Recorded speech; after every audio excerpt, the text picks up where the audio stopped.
Hi, I'm Steph Evans and here's another course bite from our Intro to Non-Linear FEA with MSC Apex online course.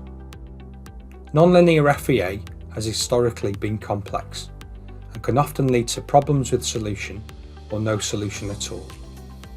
Here we present the major pitfalls, how to spot problems and the steps to take when problems arise.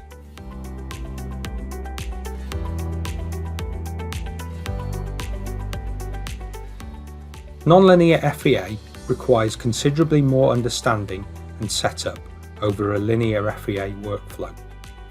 Equally, once a non-linear analysis has started, there are many ways in which problems can arise, ranging from solution divergence due to inadequate convergence control, lengthy run times due to excessive model size, or instability due to poor contact or load control.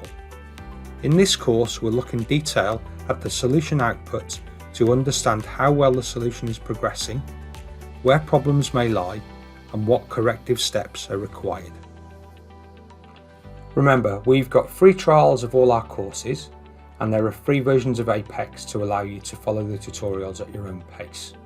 Just follow the link to see a full list of our courses, and we hope to see you on a course really soon.